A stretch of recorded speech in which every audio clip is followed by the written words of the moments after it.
Hey everyone, welcome back to my channel. I'm Kayla and it's time to crack into a good book. So today's video is going to be all of my 4.5 or 5-star urban fantasy or paranormal romance books that I read in 2020. Sorry about the lighting, it's probably awful. It is very overcast today. But let's go ahead and get started. The first book I'll talk about is Blind Tiger by Rachel Vincent. So this is like the second book in the Wildcat series, and this is a follow-up to her Shifters series that came out quite a while ago. We have like big cat shifters, so that's fun. That's not something I see quite as much, I think. Not a whole lot of women survive being scratched and like infected. So, you know, these female shifters are prized and like very rare. So Robin is learning how to control her shifting. She ends up running away and joining up with an alpha of the strays, essentially. Then we also have several people turning up scratched, and they're basically like trying to solve who is the one scratching all these people. I just very much like being back in this world. I think it's super interesting to see how, you know, they deal with the strays and just like the politics that come along, I guess, with that.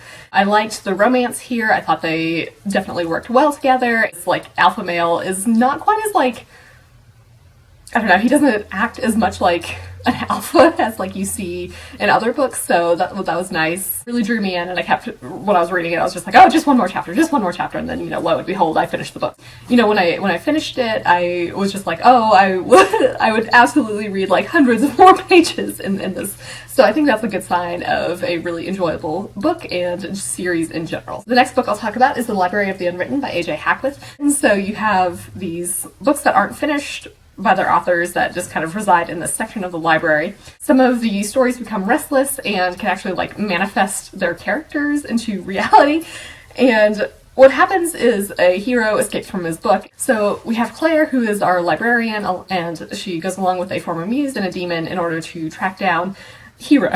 We have an angel who attacks them because he thinks that they have the Devil's Bible, which essentially is like a very powerful weapon that could reshape the boundaries between heaven, hell, and earth. It was such a cool idea. I particularly enjoyed all the different locations they visit on this quest. There's some like forgotten realms with some really cool scenes. And we have some things like that are based on mythology, so I really love that. Again, you know, like I absolutely adore anything that has to do with mythology, so I very much enjoyed that.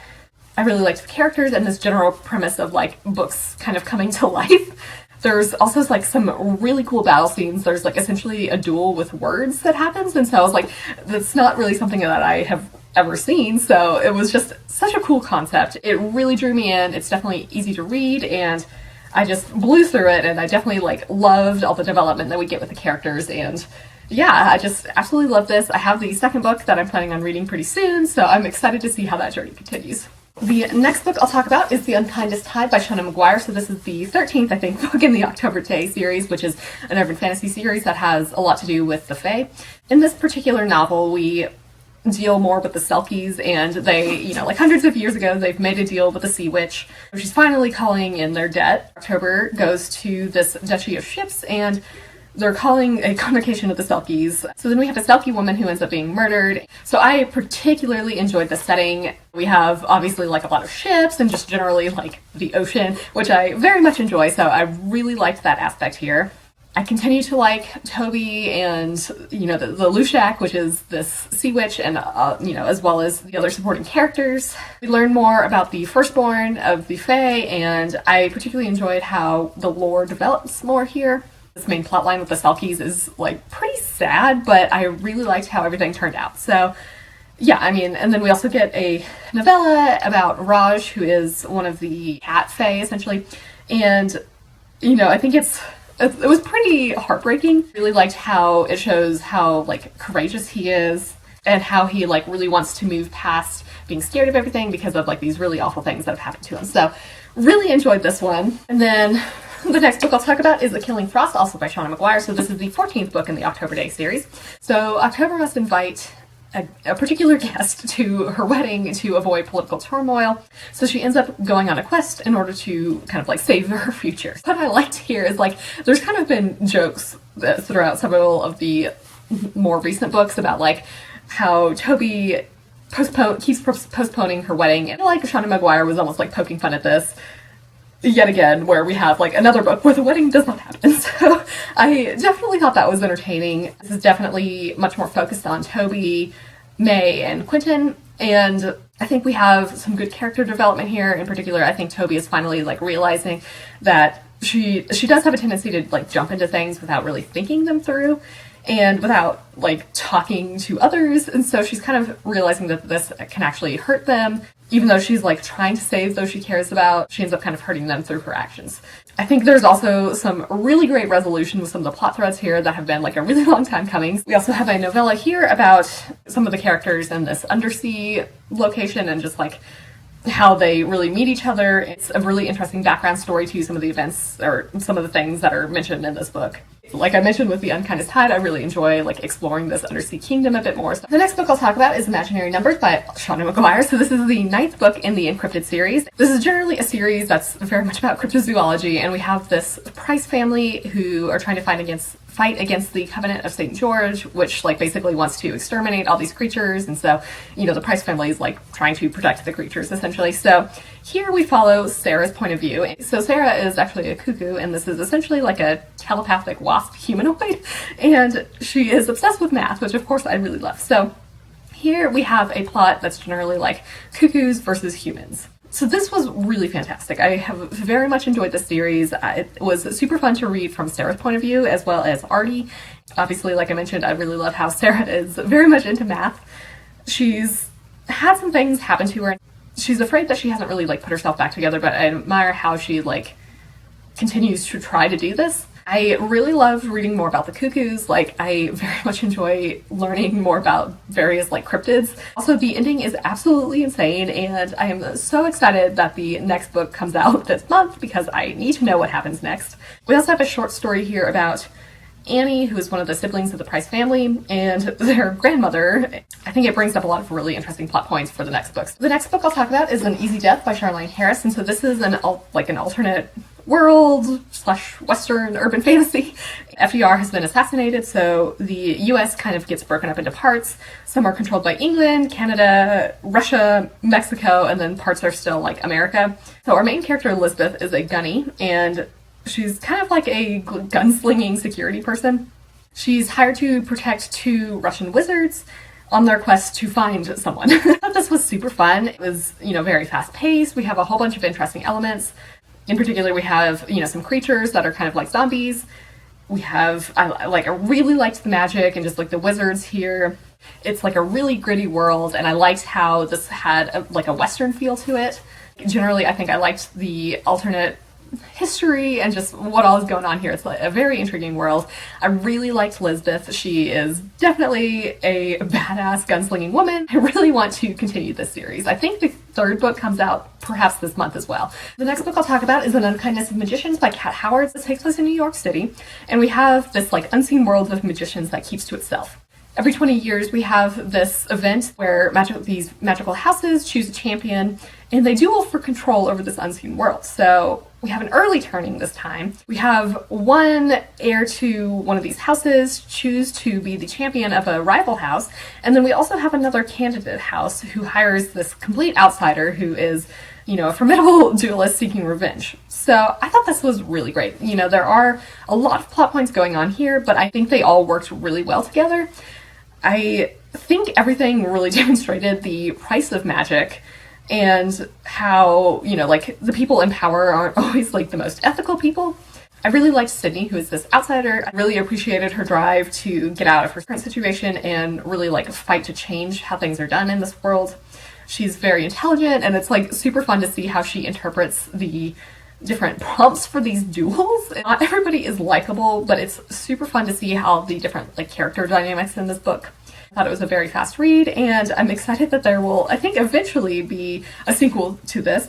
The next book I'll talk about is The Last Sun by Katie Edwards. So I had buddy read this series with Kat from Bruce and Reviews, and we had an excellent time. So this is an urban fantasy that is based on tarot cards. So we have Rune, who's the heir to this fallen sun court, and here he's hired to find the missing son of Lady Justice. Of course, along the way, they discover that there's a legendary creature destroying parts of the city. I think it's very fast-paced. There were a lot of really exciting moments. We also have, downtimes, I guess, where the characters are kind of recuperating from all these really high and intense action scenes.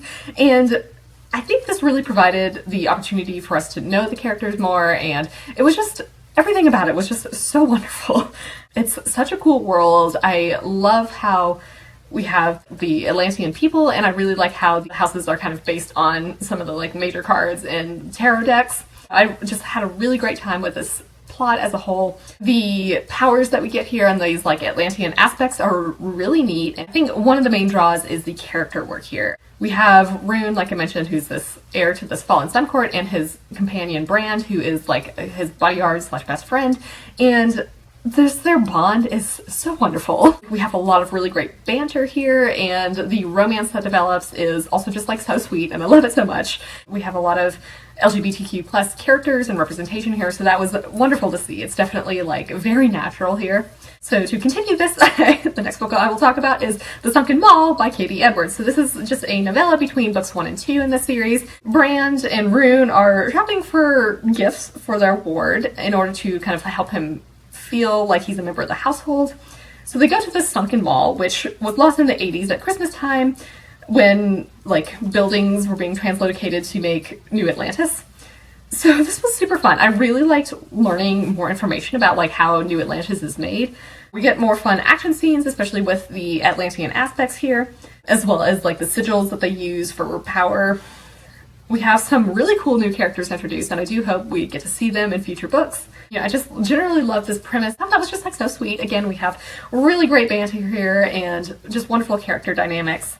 And then the next book I will talk about is The Hangman, also by Katie Edwards. So this is the second book in the tarot sequence. So we have Rune's ward, who is almost kidnapped by the Hanged Man because of this marriage claim. Rune and Brand end up becoming involved with this family who were like formerly part of the Sun Court. Rune wants to help everyone, but he may be risking everything. So, wow, this one was just absolutely fantastic. Like, I really liked learning more about the Gallows, which is this court of the Hanged Man. Like, they're into necromancy and mutilation magic. The Hanged Man is one of the best villains I've read in a while. Like, he's super creepy and just like, whoo, some of the scenes we get here are just very alarming. We also have like a haunted battleship, which was really cool. I really liked the revelations that we get here. We have some really great bonds between our characters. Rune and Brand have this really close bond because of how like Brand is kind of his bodyguard best friend. Like, everybody is just like really respectful of that relationship, and no one is trying to like insert themselves and like kick other people out. Like, everybody is just very respectful of how all of these bonds are super important. So I think that was just really nice to see. We also get some new characters here, including some of the other scions of the courts, and like, it was so great. We have some really powerful ladies here, and I'm just like, yes, I love it. So like, I just absolutely cannot wait to see what happens next. The next book I'll talk about is The Mortar Word by Genevieve Cogman. The premise of this series is that we have this library that collects unique written works from different alternate worlds. And so here we have a dragon who's murdered at a peace conference. Irene must go to 1890s Paris to investigate this murder. And there's basically like evidence that the library may be involved somehow. I definitely continue to enjoy the series. I think it's a very interesting premise. I like that it's like books about books, essentially. We have some really interesting new fae introduced in this, and it made for some like really awesome, like creepy moments. We have a lot of like schemes and politics in general to deal with. I definitely didn't expect, I think, the end results of the investigation, so that's nice to keep me on my toes. I continue to like Irene, Kai, and Vale a lot. Irene is this librarian, and I really like seeing how she uses the language to like get out of situations, and you know, I think the language is kind of this like magic power, I guess, essentially. It's like you have to use very precise terms in order to like get things to happen as you want them to. I definitely think that this has like political ramifications for future books, so, you know, like I really enjoyed seeing all the developments here. And then the next book I'll talk about is The Secret Chapter, also by Genevieve Cogman. So Irene has to save the world she grew up in by retrieving this particular book. So she has to deal with this fae antiques dealer to get it. They have to pull off a heist to get a painting along with a team of dragons and fae. So I thought this was fun. It kind of reminded me of like Ocean's 11 with people who want to kill each other. So it's definitely like really high stakes. We have a lot of really fun moments and some great new characters. I really liked learning more about the dragons here. I thought we have some interesting new tidbits revealed, and I just like really want to know what happens next. It's definitely quick to read, and I was really invested throughout the story. You know, I think the fae antiques dealer was really fun. Like, he has like this lair on a Caribbean island, I believe, and it seems like a lot of the moments that we get are straight out of a James Bond film, so I really liked that because I'm a big fan of the James Bond movies, so I thought that a lot of these scenes that we get were definitely like callbacks to some of the movies, so I really loved that aspect. Irene continues to be wonderful. She's very resourceful and intelligent. And we also get to see her parents in this book. It's great to see just like their relationship, and I think we learn a lot more about some of the things that have happened, and there's a lot of like resolution that occurs here. So yeah, definitely loved this, and I can't wait to see what happens next. The next book I'll talk about is Peace Talks by Jim Butcher. So this is I'm not exactly sure what number in the Dresden Files, but this is an urban fantasy series about a wizard in Chicago. So basically here we have these peace talks, obviously, between the supernatural nations of the world. So Harry is on the White Council security team, and there's like family issues going on as well as like political manipulations going on. So this was just wonderful. So it's been a few years since we've gotten a Dresden Files book, and it was just so wonderful to return to this world. It was definitely fast paced. There's a lot going on here. It's just so like comforting, I think, to be back in this world. I really like Harry Dresden. I think he is, just super sarcastic and hilarious. I really like seeing him interact with his family here. Some of these interactions are definitely heartbreaking, but I continue to love this world. I think we have a lot of really great side characters, and I definitely enjoy the different supernatural beings that we get here. We do have some minor side characters from some of the previous books that I really liked seeing them, return here. I'm very invested in this series as a whole. Like, it's one of my favorite series. I feel like a lot of the plot threads introduced are kind of setting us up for like the end game. Though I will say, like, after Battleground, I'm not entirely sure what will happen next. So I'm definitely going to keep reading, and I can't wait to see what happens next. The next book I'll talk about is Sweep With Me by Ilona Andrews. It's the latest book in the Innkeeper Chronicles, which is kind of like this blend of fantasy and sci-fi, and we essentially have this intergalactic inn called the Gertrude Hunt, and our main character is the innkeeper and has this like magical connection with this inn. There's this treaty stay that happens, and our innkeeper is forced to accept all of the guests, including several dangerous ones. This is just so much fun. I really love this series, and I think it's just a fabulous blend of both sci-fi and fantasy. We have like a lot of worlds and different creatures. I really enjoy the magic of the inn. You can essentially like create rooms and like tailor them according to the needs of your guests, which is super fun. Like, I really wish that was a thing that could exist. Dinah is really wonderful. She's very kind, but she also is like not here to put up with threats to the inn or her guests. This particular book has some serious moments along with some really funny moments, like Space Chickens debating philosophy was particularly hilarious. So I just absolutely loved the series and like really can't wait for the next one. The next book I'll talk about is Emerald Blaze, also by Ilona Andrews. We have different houses with different magical abilities. So the most powerful people in this world are known as primes. We follow Catalina in this, and she is working as the deputy to the warden of Texas, overseeing breaches of magical law. So this family comes under attack, and so Catalina is forced to rely upon Alessandra, who is a prime that crushed her heart. So they're trying to deal with this illicit power-granting serum that's kind of, destroying the world. So I continue to really love this series. I think the world is just super fun and really interesting. I like how we have this variety of powers, and in this particular installment, there's like this crazy tech monster, which I really enjoyed. I think we have a lot of really exciting battles in this, and it's very well paced. I also really enjoy the developments that we get here with Alessandro, as well as just seeing how Catalina has changed over the course of the series. She kind of started off being like really isolated, but now she is kind of opening up to having like friendships and having this love interest. She's definitely like gaining more confidence in herself and using her abilities more, so that's like super great to see. Really great character development. There's definitely a lot of schemes happening here, and I'm just so excited to see what happens next. So the last book I'll talk about today is Veiled by Benedict Jacka. So this is some number book in the Alex Ferris series, which is an urban fantasy series where our main character Alex is a diviner, and he essentially has the power to kind of like see probabilities and basically like see the future. In this particular book, Alex gets a job with the Keepers enforcing magical law. So a mission that he goes on ends up resulting in Alex like possessing this item that everybody wants and will kill for. So he ends up, being caught in the middle of everyone. So I thought this was just so wonderful. Like, I think It's a tone that is very reminiscent of the Dresden Files, which I of course love. So it's, you know, super great to see this. I thought the plot here was particularly intriguing. It's definitely fast paced.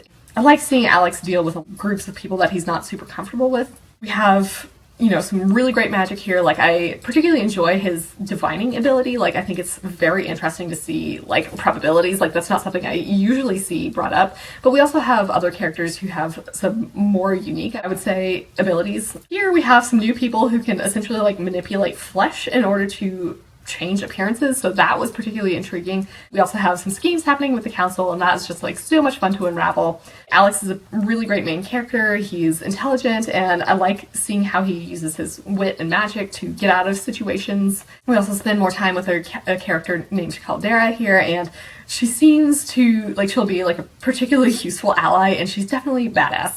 With that, those are all of my favorite urban fantasy and paranormal romance reads of 2020. There's definitely a lot of really great series here, and series that I've loved for such a long time, so like I obviously highly recommend them, though like don't start with these particular ones if you haven't read the series, obviously. Like, start at the beginning. Let me know in the comments if you've read any of these books or think you might pick them up. For your question of the day, what was your favorite urban fantasy or paranormal romance read of 2020? I do have a Discord channel, and if you want to join that, the link is in the description below. I am hosting an urban fantasy book club on there, and if you want to join that, you know, like, you are very welcome. I'd love to have more people invested in this. I hope you're all having an excellent day and are reading something awesome. If you enjoyed this video, feel free to give it a big thumbs up, as that would certainly help me out. But with that, I think I'm going to wrap it up here and see you in the next one.